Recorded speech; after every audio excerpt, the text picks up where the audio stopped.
দোকানপাট ছিল বন্ধ, যানবাহন চলাচল করেনি। আইন শৃঙ্খলা বাহিনী সতর্ক অবস্থানে থাকলেও সারাদিনই দফায় দফায় মিছিল করে বিএনপি নেতাকর্মীরা।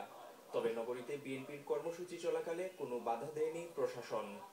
এদিকে আভ্যন্তরীণ কুন্দল থাকলেও সিলেট বিএনপির দ্বিধাবিভক্ত সকল নেতাকর্মীরাই হরতালকে সফল করার জন্য সকাল থেকেই রাজপথে অবস্থান নেন। নগরীর court point, Zindabazar point, Ambarkhana point সহ সকল গুরুত্বপূর্ণ রাস্তায় পিকেটিং করে নেতাকর্মীরা। বিকেল 3:30টায় নগরীর কোর্ট পয়েন্টে সমাবেশ অনুষ্ঠিত হয়। এ সময় বিএনপি নেতাকর্মীরা 2 দিন পেরিয়ে যাওয়ার পরও ইলিয়াস আলীর নিখোঁজ থাকায় ক্ষুব্ধ প্রতিক্রিয়া ব্যক্ত করেন। তারা ইলিয়াস আলীর সুস্পষ্ট অবস্থান জানানোর জন্য সরকারের প্রতি দাবি জানান।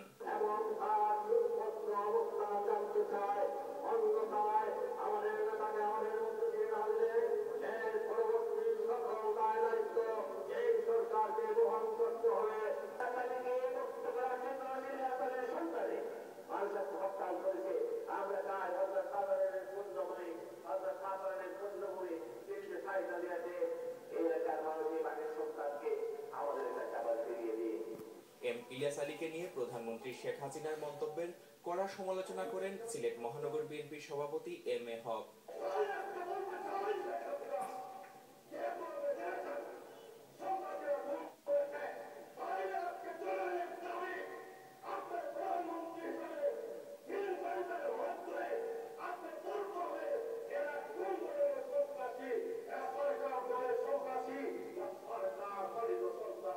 সিলেট বিভাগের নেতৃবৃন্দ কেন্দ্র ঘোষিত রোববারের হরতাল পালনের পর পরবর্তী কর্মসূচি ঘোষণা করবেন বলে জানিয়েছেন।